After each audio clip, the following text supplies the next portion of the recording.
इस कार्यक्रम के प्रसारण पुण्यार्जक हैं श्री राजेंद्र प्रसाद जैन, श्रीमती ममता जैन, श्री प्रशांत जैन, श्रीमती दिव्या जैन, पारस जैन, श्री भरत जैन, श्रीमती सौम्या जैन एवं समस्त परिवार मुंबई। ओम नमः सिद्धेभ्यः। ओम नमः सिद्धेभ्यः। ओम नमः सिद्धेभ्यः। तज्जयति परम ज्योति समम समस्तैरनंत पर्याये दर्पण तल इव सकला प्रतिफलति पदार्थ मालिका यत्र अहिंसा परमो धर्म की महावीर भगवान की प्रातः स्मरणे परम पूजाचार्य गुरुवर श्री विद्यासागर जी मुनि महाराज की जय। आत्मा के साथ तादात्म्य संबंध को लेकर के गुण हुआ करते हैं, तो दोष भी तादात्म्य संबंध को लेकर के ही होते हैं, क्योंकि दोषों का जो अन्यथा परिणमन है वही गुण कहलाते हैं। गुण और कोई विशेष वस्तु नहीं, दोषों का विपरीत परिणमन गुण और गुणों का विपरीत परिणमन दोष माना है। इसलिए उन दोषों का निर्मूलन करने के लिए भक्ति की बड़ी आवश्यकता है, और एक अकेली भक्ति समर्थ है ऐसा कहा है। एकापि समर्थेयम जन भक्तिर दुर्गतिम निवारयितुम पुण्यानि च पूरयितुम दातुम मुक्ति श्रियम कृतिना। भव्य जीव के लिए ये कहा गया है, एक अकेली भक्ति, जिनेंद्र भगवान की भक्ति जिस किसी की भक्ति नहीं, जिनेंद्र भगवान की भक्ति और जिनेंद्र भगवान के द्वारा बताए गए आचार्य उपाध्याय और साधु और आगम, इनकी भक्ति यदि करते हैं निश्चित रूप से दुर्गति का निवारण हो जाता है। दुर्गति से अपने आप को सद्गति की ओर मोड़ना है तो जिनेंद्र भगवान की भक्ति का सहारा लेना अत्यंत आवश्यक है, अनिवार्य सिद्ध होता है। संसारी प्राणी भुक्ति को तो जानता है किंतु भक्ति करना नहीं जानता है। आप क्या करने के लिए बैठे हैं? भोजन करने के लिए नहीं, भोजनशाला अलग है, यहाँ पर भक्ति करने के लिए आप सब लोग उपस्थित हैं और मैं भी उसमें शामिल हूँ। क्योंकि जिनेंद्र भगवान की भक्ति किए बिना संसार का अंत संभव नहीं है। दुर्गति से बचना है, दोषों से बचना है, अवगुणों से बचना है, तो हमें भक्ति की बड़ी आवश्यकता है। और वह भक्ति निरपेक्ष भक्ति हुआ करती है, बार बार मैं कहा करता हूँ, क्योंकि अपेक्षा के साथ जो भक्ति की जाती है वह भक्ति निर्मल भक्ति नहीं मानी जाती, सापेक्ष नहीं। यदि अपेक्षा की आदत है मान लो तो भी हमें मंजूर है। वह क्या है? कर्म निर्जरा की अपेक्षा। कर्म निर्जरा की इसमें भी अपेक्षा लगी हुई है। कर्म क्षयार्थम, कर्म के क्षय के प्रयोजन अथवा उद्देश्य को लेकर के जो भक्ति की जाती है वही भक्ति गुणों को संपादित करने वाली होती है, ऐसा आगमकारों का कहना है। शब्दों के माध्यम से भक्ति नहीं होती, शब्द एकमात्र माध्यम बनते हैं। जिसके पास शब्द नहीं वह भी भक्ति करता है। एक पशु भी भगवान की भक्ति में रत है, भगवान की पूजा में रत है। उनके कौन से शब्द निकल रहे हैं हमें पूछना चाहते हैं हम। वो बोल रहा है क्या? उसकी भाषा हो सकती है, लेकिन वह मौन बैठा है। पशु बोल कुछ भी नहीं रहा है, किंतु भक्ति में वह अवगान ले रहा है। और उस भक्ति के माध्यम से सम्यक्त्वी उत्पत्ति होती है, ऐसा आगम का उल्लेख है। अर्हंते सोभक्ति सम्मतम। हाँ, कुंद स्वामी ने स्पष्ट उल्लेख किया है, शायद यह विषय अष्टपौड में मिल सकता है। अर्हंते सोभक्ति सम्मतम दंसनेन सो विशुद्धम। श्रद्धा से विशुद्ध होता हुआ यदि अनंत भगवान की भक्ति करने में वह लीन हो जाता है तो सम्यक की उत्पत्ति नेट हो सकती है, उसको भव्य होना चाहिए, ये शर्त है। तो महाराज पुनः वापिस शर्त लगाई आपने। शर्त इसलिए कह रहा हूँ क्योंकि भक्ति अभव्य भी कर सकता है, लेकिन वह उसकी भक्ति शुभ भक्ति नहीं हो। सोह भक्ति ऐसा कहा, केवल भक्ति नहीं कहा। एक एक जो शब्द है वह बहुत मायना रखते हैं। केवल भक्ति नहीं कहा, सोह भक्ति यानी शुभ भक्ति। शुभ भक्ति कौन कर सकता है? वह भव्य ही करेगा, क्योंकि भव्य के द्वारा की गई जो भक्ति है वह निरपेक्ष भक्ति हुआ करती है, और जो अभव्य जो करता है वह धर्म के लिए नहीं करता है। भोग निमित्तम सदहदि ऐसा कहा है। भोगों की वांछा आकांक्षा को अभिलाषा को लेकर के जो भगवान की भक्ति कर रहा है वह भुक्ति के लिए भक्ति कर रहा है, ये सिद्ध हो रहा है। भुक्ति के लिए हमें भक्ति नहीं करना, भुक्ति के लिए व्यवसाय करिए। अर्थ पुरुषार्थ के लिए जब स्थान दिया है तो भक्ति के समय पर भुक्ति याद नहीं आनी चाहिए। हाँ, भक्ति के समय पर अर्थ की ओर दृष्टि नहीं, केवल परमार्थ की ओर दृष्टि होनी चाहिए। परमार्थ को एक केंद्र में बना करके यदि प्रभु की भक्ति करता है वह भक्ति ही अकेली भक्ति पर्याप्त। एकापि समर्था इयम भक्ति जन भक्ति। जिनेन्द्र भगवान के प्रति की गई जो अकेली भक्ति है वह समर्थ है क्या करने में? दुर्गतिम निवारयितुम ऐसा कहा है। दुर्गति से बचना चाहो तो आचार्य कहते हैं चारित्र का निषेध नहीं कर रहे हैं। मान लो चारित्र को अंगीकार करने की क्षमता सामर्थ्य मान लो जिसके पास नहीं भी है तो भी वह अविरत अवस्था में भी सम्यक दर्शन के साथ प्रभु की भक्ति करने में लीन है, और वही दुर्गति से अथवा संसार से पार हो सकता है। तो हमें लक्ष्य बनाना चाहिए। प्राप्त क्या करना है?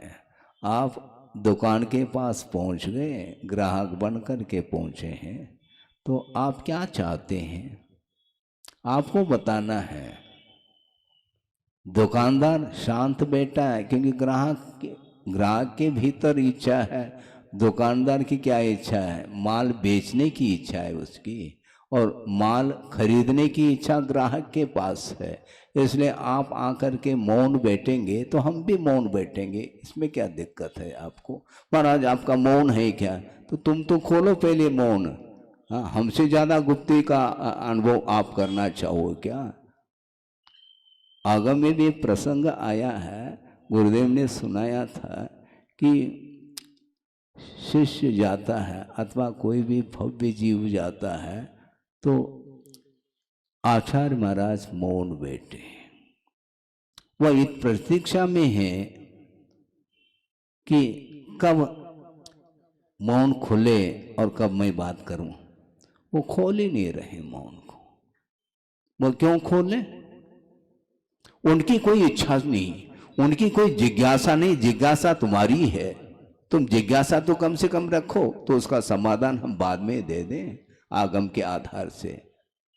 जिज्ञासा रखे बिना हम क्या बोलेंगे? वार्ता कैसे करेंगे? वार्तालाप अकेले में संभव नहीं है, दो व्यक्ति चाहिए कम से कम। जो गुप्ती में लीन है वह कभी बोल नहीं सकता, न बोलने की उनकी कोई इच्छा है। यदि इच्छा जागृत होती है तो पर सापेक्ष इच्छा जागृत होती है, पर निरपेक्ष बोलने की इच्छा संभव ही नहीं है। इसलिए सुबह कम से कम 1-1.5 घंटे तक चर्चा हुई है। वह चर्चा जो हुई है वह बिना निमित्त बिना किसी की जिज्ञासा के संभव ही नहीं हुआ। इसलिए सामने जो व्यक्ति आता है निश्चित रूप से उसके अंदर कोई न कोई इच्छा अवश्य पल रही है, वो इच्छा रखें। तो जब तक वह जिज्ञासा नहीं रखता है तब तक गुरु बोलते नहीं। वो क्यों बोलेंगे? निष्प्रयोजन प्रवृत्ति करने का निषेध है, अननेसेसरी ठीक नहीं, प्रयोजन होना चाहिए। सहेतुक कहा था कल भी, निष्प्रयोजन निर्हेतुक वचन प्रवृत्ति का निषेध है, क्योंकि प्रवृत्ति में आश्रव होता है, निर्जरा का अनुपात कम है, इसलिए वह यद्यपि शुभाश्रव है किंतु शुभाश्रव माना गया, निर्जरा नहीं। उसके माध्यम से पाप कर्म की निर्जरा जो हो रही है वो होती रहेगी, किंतु विशिष्ट रूप से निर्जरा और संवर करना चाहो, ये गुप्ती यही प्रमुख कारण है निर्जरा अथवा संवर के लिए। तो इसलिए कौन नहीं चाहता संवर और निर्जरा? इसलिए जब तक तुम नहीं बोलोगे तब हम काय को बोलेंगे? ग्राहक बोलता है हमें अमुक चीज चाहिए, हो तो देगा, नहीं हो तो भैया यहाँ पर नहीं मिल रहा है, हाँ, और अन्यत्र जाइए आपको जहाँ मिलेगा, क्योंकि सत हो तो दिया जा सकता है, सद्भाव ही नहीं है जिस चीज की, तो उसको हम कैसे दे पाएंगे? इसलिए कई लोग आकर के अपने अपने प्रयोजन को लेकर के चर्चा करना चाहते हैं, तो उसके लिए हम कभी भी चर्चा नहीं करते हैं, क्योंकि लौकिक चर्चा और परमार्थ की चर्चा, इन दोनों में बड़ा अंतर है। समस्या आपकी हमेशा बनी रहेगी क्योंकि आप संसारी है, और कदम कदम पर समस्या खड़ी होगी, उसका समाधान आपको स्वयं को ही लेना है। तो लौकिक संबंधी कोई भी चर्चा हम नहीं करते, परमार्थ संबंधी कोई भी जिज्ञासा आदि उठती हैं तो उसमें जरूर आगम के अनुरूप मार्गदर्शन दिया जा सकता और देते भी हैं। इसलिए जिनेंद्र भगवान की भक्ति की चर्चा चल रही है, भक्ति की नहीं। तो जिनेंद्र भगवान की जो भक्ति है वह शुभ भक्ति होनी चाहिए, यानी निरपेक्ष जो भक्ति होती है वही शुभ भक्ति मानी जाती है। बाकी भक्ति के लिए भी भक्ति करने वाले करते हैं, उसमें कोई दो राय नहीं है। हे भगवान, मैं आपके चरणों में आया हूँ और एक अच्छा स्वर्ण का छत्र लेकर के आया हूँ, और इसका प्रतिफल मुझे आ गया ना, फल सामने आ गया। प्रतिफल की इच्छा को लेकर के यदि चढ़ा रहा है तो वह चढ़ाना ठीक नहीं माना गया, क्योंकि भगवान बिल्कुल नहीं देते। भगवान के निमित्त से पुण्य का संचय आप करते हैं शुभ भक्ति के द्वारा, उसके माध्यम से दुर्गति का निवारण होता, ऐसा कहा गया है। इसलिए जिनेंद्र भगवान आपकी दुर्गति के निवारण के लिए बहिरंग निमित्त हैं। आप यदि उनके निमित्त का सदुपयोग करते हैं, निर्मल परिणाम कर लेते हैं, उस निर्मल परिणाम के आश्रित ही पुण्य का संचय होता है, साथ से पुण्य का, और उसके माध्यम से दुर्गति से मुक्ति मिलती है। और इच्छा को लेकर के, धन की, अर्थ की इच्छा को लेकर के आप गए हैं तो वहाँ पर जाने की भी आवश्यकता नहीं। आप कहीं भी रहो और इच्छा के माध्यम से वह पुण्य का संचय किया जा सकता है, लेकिन वह दुर्गति के निवारण के लिए वह पुण्य कारण नहीं हो सकता। वस्तुतः चार गति हैं, उसमें दुर्गति कौन सी है? सोचो, देवगति को दुर्गति नहीं मानते, कथनचित उसको भी दुर्गति कहें, क्योंकि परिभ्रमण जो होगा, भव परावर्तन जो होगा, उस परावर्तन के अंतर उसको भी लिया। यानी संसार में 5 परावर्तन होते हैं, द्रव्य परावर्तन, क्षेत्र, काल और भव और भाव। तो ये भव परावर्तन में चारों गति समाहित है। तो ऐसे में संसार का जो परावर्तन है, उस परावर्तन के लिए जो कारण है आपका भाव, वह पुण्य थोड़ी कहलाया, साथ से पुण्य नहीं है।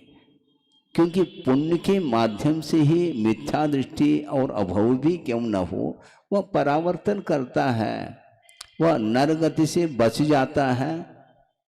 कषाय की मंदता के कारण मिथ्या दृष्टि है, मिथ्यात्व कर्म का उदय चल रहा है और अनंतानुमति कषाय का भी उदय जारी है। इसके उपरांत भी जब कषाय की मंदता होती है, पुरुषार्थ के माध्यम से वह कर लेता, तो उसके माध्यम से देवगति उसको मिल सकती है। वस्तुतः ये सापेक्ष कथन है, अन्य गतियों की अपेक्षा से उसको सद्गति बोलते हैं, किंतु वस्तुतः सद्गति तो शुद्ध गति है। शुद्ध गति है।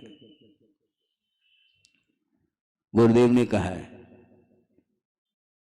हमें याद आ गया, यदि भूल जाए, विस्मरण हो जाए तो साथ दे सकते हैं आप। यदि आपको याद हो तो साथ देंगे, नहीं तो मौन रहेंगे और क्या। सन्मति को मम नमन हो, मम मति सन्मति होय, सुर नर पशुगति सब मिठे, गति पंचम गति होय। पंचम गति कौन सी? शुद्ध गति है। सन्मति को नमस्कार कर रहे हैं गुरुदेव, सन्मति को मम नमन हो और मम मति सन्मति होय, यानी मेरी बुद्धि भी समीचीन बने, इस उद्देश्य को लेकर के नमन किया जा रहा है। और सुर नर पशु गति, फिर नर गति को याद नहीं किया महाराज, उपलक्षण है, दोहा भी तो बनाना है? सुर गति, सुर नर पशु गति, और सब मिठे, सब में आ गया, नरक में आ गया, उसमें इंक्लूड है। इसलिए ये छोटे छोटे ये जो पंक्ति हैं, वो बिल्कुल एक एक पद पर आप चिंतन कर सकते हैं और उसका आनंद लिया जा सकता है। इसी को बोलते हैं प्रमाण का फल। प्रमाण का जो फल है वो आह्लाद, इसी को बोलते हैं। गति पंचम गति, पंचम गति को प्राप्त करने के लिए प्रभु की भक्ति की जा रही है और करना चाहिए। वह आपकी भक्ति यदि पंचम गति के लिए कारण यदि नहीं बनती है तो वह भक्ति है वो सही गुरुदेव ने कई बार ये शब्द का प्रयोग किया। कभी कभी वो कहते थे, हाँ तुम लोग तो भदैया हो, सदैया होना चाहिए, हमेशा आना चाहिए ना। हाँ, और भाद्रों में आ जाते हैं, बाद में चले जाते हैं, ये होता है। इसके उपरांत भी आगमकारों का, गुरुओं का यही कहना है कि निरंतर आपका उपयोग प्रभु और गुरु अथवा शास्त्र की भक्ति में आपका मन लगा हुआ है तो निश्चित रूप से दुर्गति से आप मुक्त हो सकते हैं। पुण्यानि च पूरयितुम, पुण्य को पूरने में वह कारण है। जिनेन्द्र भगवान की एका अपि इयम जन भक्ति समर्था, ये जिनेन्द्र भगवान की अकेली भक्ति जो है समर्थ है। तो महाराज हम जीवन भर अकेली भक्ति कर लें क्योंकि कहा ही तो है, ऐसा नहीं है। यथा योग्य कथन किया जा सकता है और करते हैं, क्योंकि आप ही भक्ति करते हैं। ऐसा थोड़ी आपने तो द्रव्य चढ़ाया, हमने तो कुछ चढ़ाया नहीं, फिर हम भगवान की भक्ति नहीं कर रहे हैं। गुरु की भक्ति हमारे द्वारा नहीं होगी क्या? केवल आप ही की भक्ति द्वारा हो, आपके द्वारा ही भक्ति होगी? नहीं, आपकी भूमिका के अनुरूप आप भक्ति कर रहे हैं। और श्रवण लोग भी उपासना करते हैं, भक्ति करते हैं, गुरु की भी करते हैं। आचार भक्ति नहीं करते हैं क्या? शुद्ध श्रुत और आचार भक्ति कर रहे हैं, सुबह और शाम, और बीच में भी जब कभी भी कर सकते हैं। किंतु ये दो समय रखा है, पूर्वाण वेला और अपराह्न वेला में। तो भक्ति के पीछे वो देश क्या होना चाहिए, यह महत्वपूर्ण विषय है। इसलिए दंसनेन सुविशुद्धम ऐसा कहा, श्रद्धा से विशुद्धतम होता हुआ वह जिनेन्द्र भगवान की वह शुभ भक्ति करता है तो वही सम्मतम ऐसा कहा, उसी को सम्यक्त्व कहा है। हाँ, बहुत कठिन है ये। इसीलिए पूजन अर्चन देव दर्शन आदि सब करते हैं, अभिषेक आदि करते हैं, उसके माध्यम से भी भावों में निर्मलता आती है। और जिसके पास शब्द नहीं, वह बैठा बैठा वह पशु भी वह प्रभु और गुरु आदि की आराधना या उपासना भक्ति वह कर रहा है। उद्देश्य निर्मल होना चाहिए, तो निश्चित रूप से आत्मा का उत्थान हुए बिना रह नहीं सकता। इसी का नाम श्रद्धान है। और उसमें पुनः यदि डाउटफुल होने लग जाए तो सम्यक दर्शन की उत्पत्ति ही नहीं होगी। आपको हर हालत में श्रद्धान ही करना पड़ेगा। और श्रद्धान जो होता है वह परोक्ष का होता है, प्रत्यक्ष के लिए श्रद्धान की आवश्यकता नहीं पड़ती। प्रभु तो दिखाई नहीं दे रहे हैं, किंतु आगम के माध्यम से प्रभु की भक्ति की जा रही है। न आपने प्रभु को देखा, न हमने देखा, श्रद्धान के बल पर हम चल रहे हैं। आप कहीं भी जाना चाहते हैं तो आपके जाने के लिए बहुत सारे साधन हैं। आप पैदल भी जा सकते हैं, और बाइसिकल है, और भी जो टू व्हीलर है, फोर व्हीलर आदि आदि, बस से भी जा सकते, ट्रेन से भी जा सकते। इन सब के मार्ग हैं, दिखाई पड़ रहे हैं, किंतु एरोप्लेन से आप यात्रा कर रहे हैं तो रास्ता दिखाई पड़ रहा है क्या? फ्लाइट से रास्ता दिख रहा है? नहीं दिख रहा है, लेकिन दिख रहा है। वह यंत्र के माध्यम से ही उसका बोध हो सकता है, और जो चालक होता है उसको ज्ञान रहता है कि किस ओर इसको मुड़ना है और क्या करना है। उसके माध्यम से वह अदृश्य जो मार्ग है वह बुद्धि का विषय बन जाता है। इसी प्रकार जलयान के माध्यम से भी यात्रा आप करते हैं, जहाज आदि के माध्यम से, उसमें भी चारों ओर जल ही जल देखने में आ रहा है, रास्ता बिल्कुल देखने में नहीं आता है।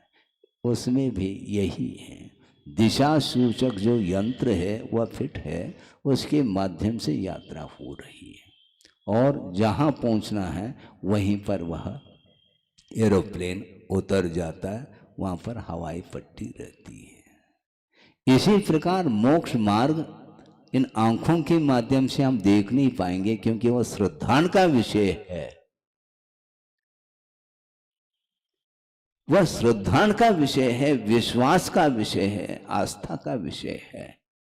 अब हमें दिखा दो महाराज, क्या दिखाएंगे आपको? हमें देखने में आ रहा है क्या? हमें देखने में आ जाए तो आपको दिखाने में हमें बाधा क्या है? हमें स्वयं को भी देखने में नहीं आ रहा है, किंतु आस्था ही मार्ग है। मोक्ष मार्ग प्रथम सीढ़ी, कोई सीढ़ी बनी हुई है क्या? शब्दों के माध्यम से वर्णन करना अलग विषय, किंतु अर्थ का जो स्वरूप है वह अपने आप में बहुत ही आश्चर्य को उत्पन्न करता है। मोक्ष तक पहुंचना है, और उसका मार्ग है सम्यक दर्शन, सम्यक ज्ञान और सम्यक चारित्र। इन तीनों की समष्टि का नाम, समुदाय का नाम मार्ग है। न सम्यक दर्शन देखने में आ रहा है, न सम्यक ज्ञान देखने में आ रहा है, न सम्यक चारित्र देखने में आ रहा है, क्योंकि ये तीनों भावात्मक है। और शरीराश्रित जो कुछ भी आपकी एक्टिविटी है, क्रियाएं हैं, उसके माध्यम से हम चरणानुयोग की पद्धति से उसको सम्यक दर्शन, सम्यक ज्ञान, सम्यक चारित्र की संज्ञा दे रहे हैं। किंतु वस्तुतः मार्ग जो होता है वह भावात्मक होता है। उस भावात्मक मार्ग के लिए ये द्रव्य के रूप में इसको भी मार्ग बोला है, और इसके आधार से ही हमारी गति हो सकती है। पंचम गति है, वह मार्गनातीत है, किंतु भक्ति में उसको भी गति की संज्ञा दी है गुरुदेव ने। अब सिद्धांत से छोड़ना चाहो, सिद्धांत से तो चार ही गति, चतुर्गति, परिभ्रमण, ये पांचवी गति कौन सी आ गई महाराज? ये भक्ति व्यवहार की दृष्टि से उसको भी गति की संज्ञा दी है। जिनेंद्र भगवान अपने मुक्त जीव जो है, अभिग्रहा गति, वह भी गति है। वह भी अविग्रह जीवस्य, जिसमें मोड़े नहीं, विग्रह नहीं पड़ते, उसका नाम ऋजुगति कहा। और ऋजुगति वह मुक्त जीव की भी होती है और संसारी जीव की भी एक समयवर्ती गति होती है, वो भी ऋजुगति ही मानी जाती है। आपको सीधा पहुंचना है, घूमना नहीं है, क्योंकि घूमते घूमते अनंत काल व्यतीत हुआ है। अब घूमने रूप नहीं, बिल्कुल सीधा पहुंचना है। लेकिन आप सीधा हो जाओ, हैं? सीधा होने का अर्थ क्या कहना चाह रहे महाराज? आप कैसे भी बैठो, किंतु मन सीधा होना चाहिए। आपका उपयोग जो है वह बिल्कुल सरल होना चाहिए। उसमें यदि वक्रता आ गई फिर पंचम गति नहीं मिलेगी। हाँ, ऋजु गति से एक गति से दूसरे गति में जाओ, उसमें हमें कोई ज़्यादा विकल्प नहीं। किंतु जो अविग्रह गति अर्थात जो मोक्ष मुक्त जीव की जो गति है वह बिल्कुल आर्जव धर्म की उपासना के बिना ये संभव ही नहीं है। प्रति समय बड़ा आश्चर्य लगता है, आप स्वतंत्र हो, परिणाम आपके अधीन है, दूसरे के अधीन बिल्कुल नहीं है। निमित्त की अपेक्षा से वह विषय अलग है, किंतु निमित्त मिलने के बावजूद भी आपके जो परिणाम हैं वह आपके अधीन है। उन परिणामों का संबंध आपके आत्मा के साथ जुड़ा हुआ संबंध है। इसीलिए आप निर्मल भाव निरंतर बना करके चल सकते हैं। कैसे बनाए? आपको बनाना है, मुझे कुछ नहीं बनाना उसमें, क्योंकि आपके भीतर जो वक्रता है वह हमारे दृष्टि में वह वक्रता देखने में नहीं आ रही है ना। और शरीर से तो बिल्कुल सरल दिखाई दे रहे हैं, किंतु मन में जो टेढ़ापन है उसको निकालना है और आपके द्वारा ही वह निकलेगा। भगवान भी आपके सामने बैठ जाए तो आपकी वक्रता को वो ठीक नहीं कर पाएंगे, क्योंकि वह वक्रता का संबंध तादाद में है ना। तो जहाँ तादाद में संबंध है वहाँ पर दूसरे का कोई रोल नहीं, निमित्त की अपेक्षा से वह है, रहने दो। हाँ, आपके मुख पर कालिमा है, वो दिखाई नहीं पड़ रही। वो कौन दिखा सकता है? दर्पण दिखा सकता है, लेकिन उसको पहुंच नहीं सकता। उस कालिमा को यदि दूर करना है तो आईने के माध्यम से दूर करेंगे, यह अलग विषय है। किंतु आईना सामने है, किंतु वह दर्पण ही उस कालिमा को हटा दे, दूर कर दे, हमें दिखा दो। होता है क्या? नहीं होता। इसी प्रकार सामने जो प्रभु बैठे हैं वह दर्पण के समान हैं, उनके निमित्त से अपनी कालिमा दिखाई पड़ सकती है। आंख खोले तो दिखाई पड़ेगी, नहीं तो ओम शांति। दर्पण लेकर के करो क्या? दर्पण सामने है और आंखें बंद हैं, तो कालिमा न कालिमा दिखेगी न दर्पण दिखेगा, न अपना मुख दिखेगा, कुछ भी दिखाई नहीं पड़ता। इसलिए सारे जितने भी बहिरंग निमित्त हैं उनको बहिरंग निमित्त के रूप में ही स्वीकारा है। उनका निषेध नहीं कर रहा हूं, ना निषिद्ध है। हाँ, किंतु वह बहिरंग है। उनका आलम्बन लेकर के हमें अपने पुरुषार्थ करके उंगली के माध्यम से आप कालिमा को दूर करते हैं, उसी प्रकार उनके सहारे अपने को पुरुषार्थ करना है। पुरुषार्थ के बिना संभव नहीं। सहारा तो ले लिया और सहारा चैनल और चल रहा है, वो क्या कौन सा सहारा ले लिया तुमने? प्रभु का सहारा ले लो, और दूसरे के सहारा लेने की आवश्यकता है क्या? नहीं। देव शास्त्र का आलम्बन पर्याप्त है आपके लिए, वही शरण लेने योग्य है। बाकी सारा सारा वह शरण लेने योग्य नहीं। इसलिए जन भक्ति निवारयितुम और पुण्यानि च पूरयितुम, वो पुण्य को पूरता है। हाँ, कौन? वही भक्ति। और दातुम मुक्ति श्रेयम कृतिनः, उस भव्य जीव के लिए मुक्ति रूपी लक्ष्मी को दिलाने में कोई समर्थ है तो वह जिनेंद्र भगवान की भक्ति समर्थ है। इसलिए आप लोग भक्ति करने के लिए उपस्थित हैं और एक आध दिन बाद वह कार्यक्रम प्रारंभ होने वाला है। वो आप कैसे भक्ति करते हैं और उसको हम भी देखेंगे, और हम भी प्रभु को निहारते हुए हम भी उस भक्ति में डूब जाएंगे। हाँ, उसके बिना ध्यान नहीं लगता। ध्यान अलग विषय है और भक्ति अलग विषय है।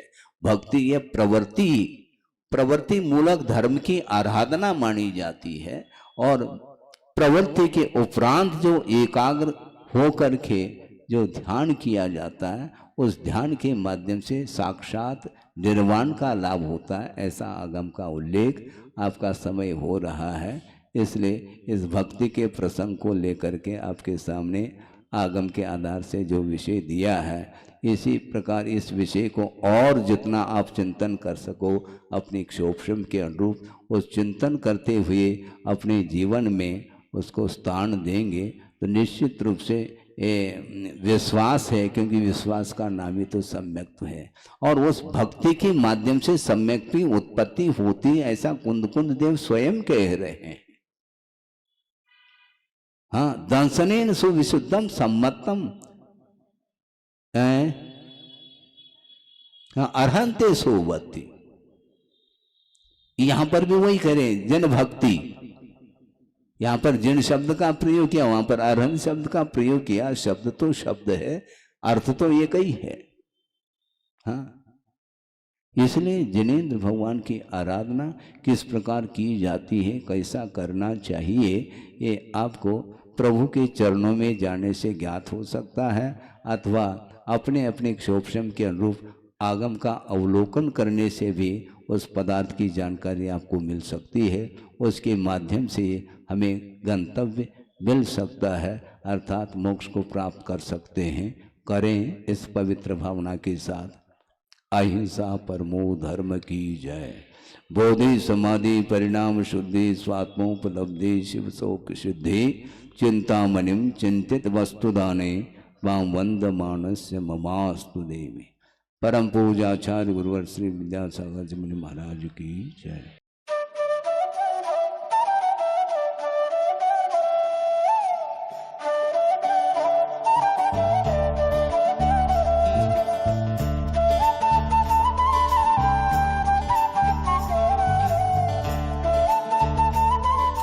इस कार्यक्रम के प्रसारण पुण्यार्चक हैं श्री राजेंद्र प्रसाद जैन, श्रीमती ममता जैन, श्री प्रशांत जैन, श्रीमती दिव्या जैन, पारस जैन, श्री भरत जैन, श्रीमती सौम्या जैन एवं समस्त परिवार मुंबई।